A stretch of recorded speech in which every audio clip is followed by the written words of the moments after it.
Se você consegue atender à vontade da carne, é sinal que você não está fazendo a vontade do Espírito. Você não está alimentando o seu Espírito. E não adianta, você não vai alimentar o Espírito vindo do culto. Você vai alimentar o Espírito buscando a Deus também na sua casa. Você vai buscar a Deus, você vai alimentar o seu Espírito resistindo a essas porcarias que o mundo fora oferece. A vida de oração. E não adianta. Judas teve o melhor mestre. Judas congregou na melhor igreja. E mesmo assim, olha o que aconteceu. Uma vida de oração. A oração é uma arma contra as vontades da carne. Não está conseguindo? É porque não está orando. É porque não está orando. Eu sempre falo, irmãos, eu gosto muito disso que eu vou falar aqui agora. O diabo, ele tem que fugir de nós. A Bíblia diz isso. Tá? Às vezes é diferente para comer do diabo, não. Vou falar rapidinho para vocês, vocês já perceberam nossos cursos, nós não estamos chamando ele não, nós clamamos pelo nome de Jesus, tá? Só para vocês entenderem. Tiago, capítulo 4, versículo 7, nos ensina o quê? Sujeitar, pois, a Deus, resistir o diabo e ele... Ok? Então é isso mesmo? Quem foge do quê? É o diabo que foge. Bacana? Então, mas a gente está falando da crente de oração. O diabo tem que fugir de você. Agora, e o pecado? É o contrário. Tá? O pecado é o contrário, lembre-se disso. O pecado não é ele que corre de você, não. É você que tem que correr dele. É você que tem que correr dele. Não é ele que vai correr de você. E qual é o exemplo bíblico? Um dos exemplos bíblicos que eu uso para isso. José. Imagine aquela mulher, bonita, linda. Ô José, você estava presa daqui a alguns dias, José. Onde você ia ter uma mulher dessa na sua vida, José? Vem cá, meu amor. José larga a capa da mulher e vaza. José foge do pecado. José dá linha do pecado. Tem crente que está indo para cima do pecado.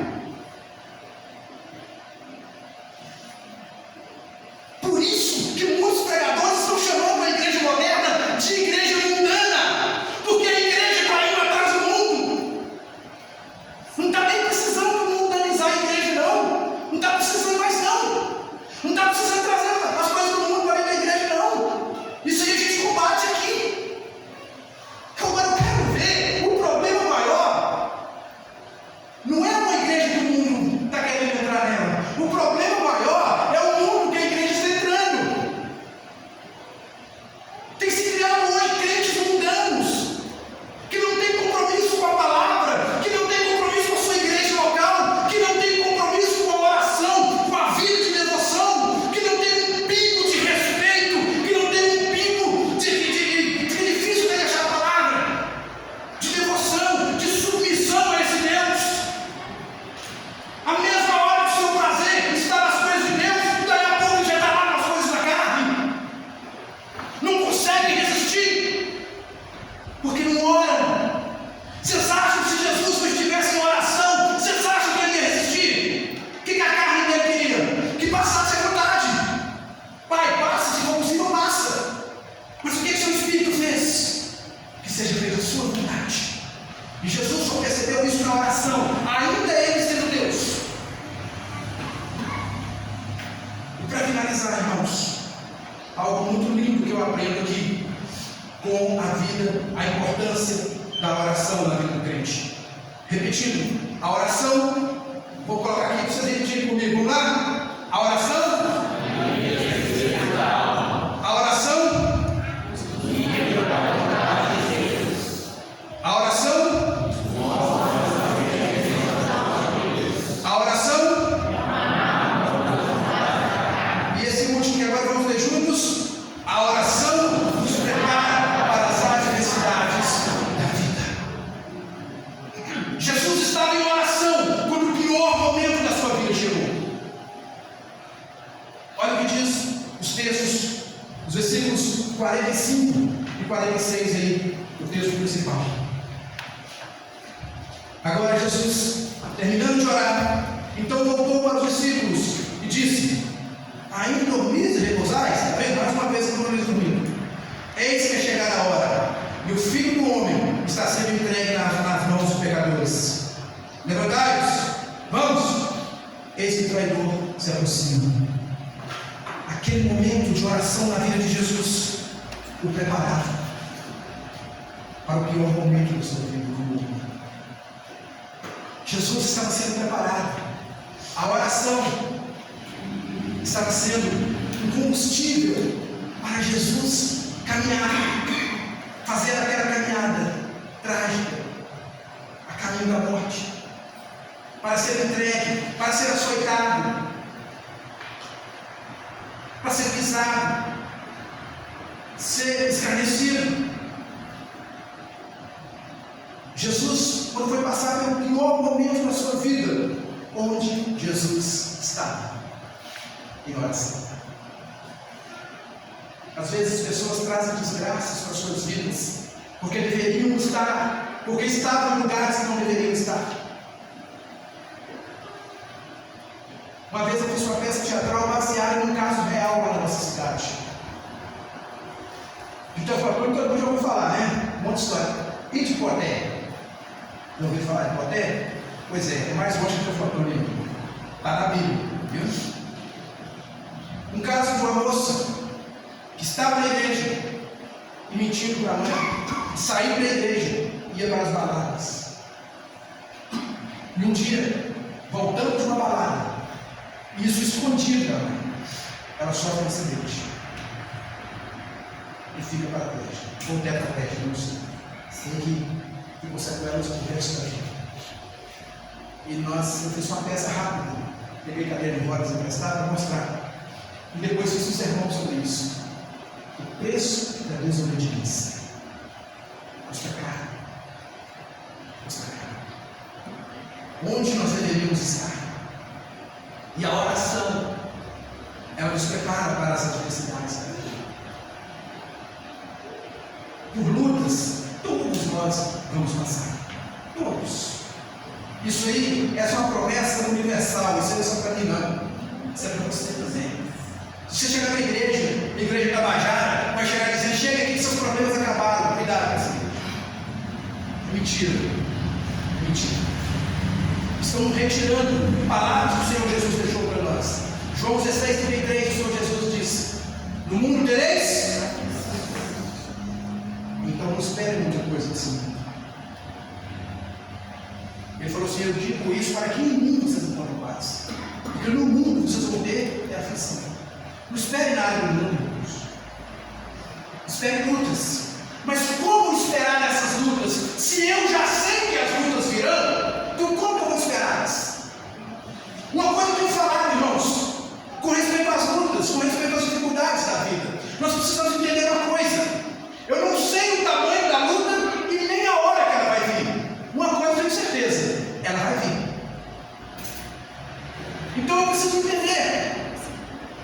Não é o tamanho nem a hora, mas é como enfrentar.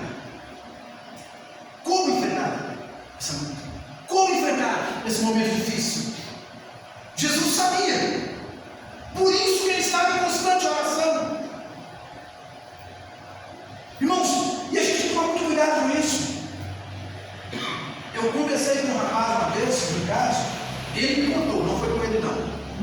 Eu deveria ter 16, 17 anos de idade. Um caso de um jovem na igreja que ele passou muito tempo lá na nossa terra, teve que fazer trabalhos psicológicos, porque ficou com um sentimento de culpa, porque ele congregava na igreja cristã, e aconteceu um acidente, não me lembro se era com um pai ou com um parente, não sei se era pai, um parente, e ele tinha acabado de sair de uma vigília. Me lembro disso, foi uma vigília, não foi um culto normal. Terminaram a vigília por volta de 2 horas da manhã. Todo mundo indo embora, ele não foi embora. Ele foi para o bar. Lógico, o acidente teria que acontecer, claro que teria que acontecer, iria acontecer. Não é culpa dele o acidente que aconteceu lá. Mas ele se sentiu culpado, tão culpado que ele viu, velho, não tinha noção. Porque o que ficou na cabeça dele? De onde eu estou saindo? Da igreja. Para onde eu estou indo? Do bar. E aí, consequentemente, o que acontece desastre. O que ficou na cabeça dessa pessoa?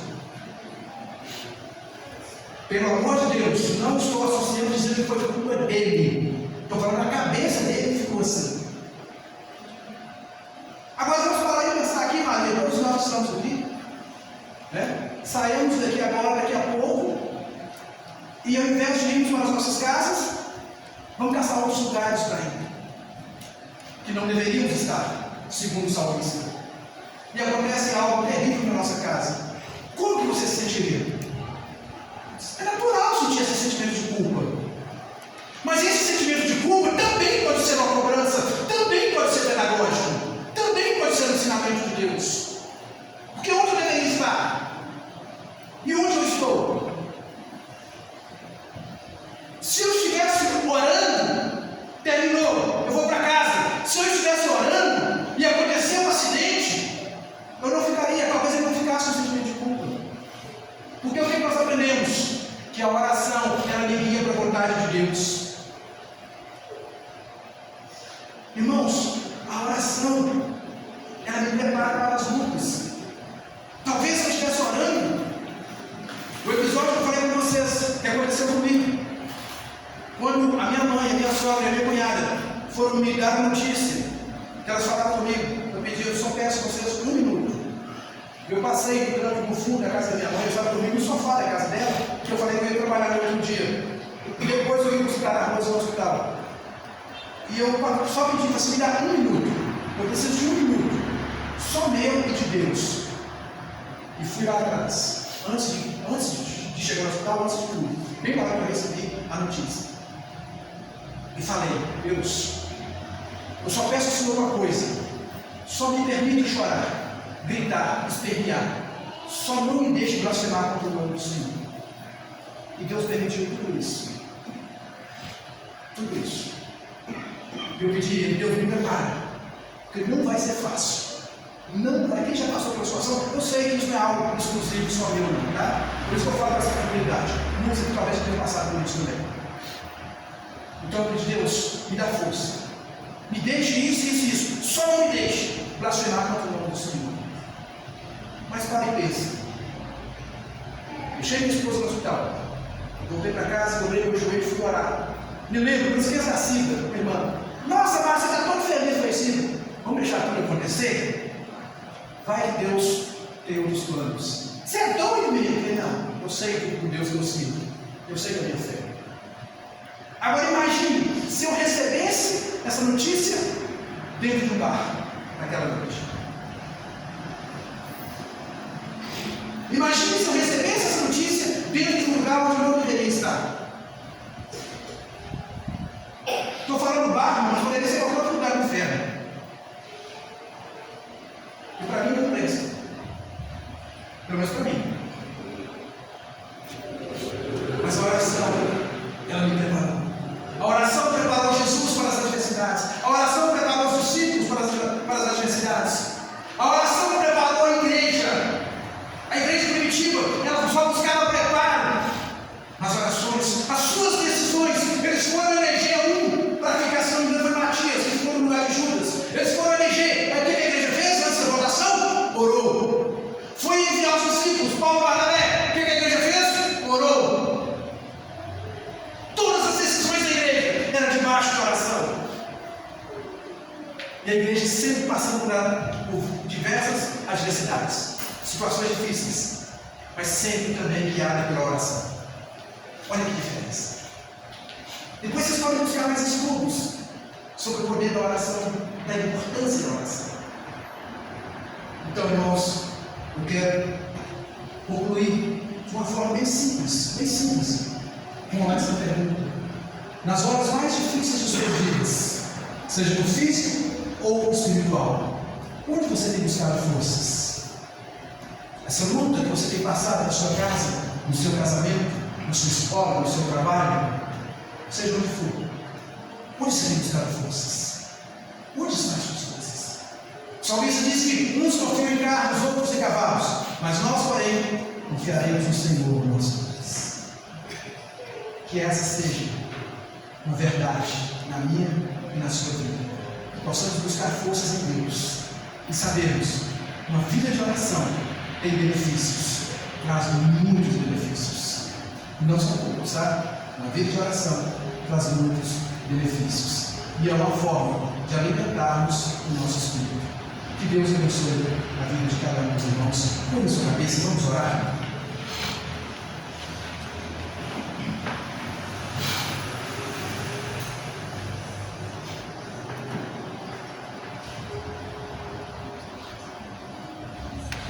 Pai querido, Pai amado, Deus, em nome de Jesus, eu te louvo porque eu tenho aprendido na sua palavra a importância do diálogo com o Senhor.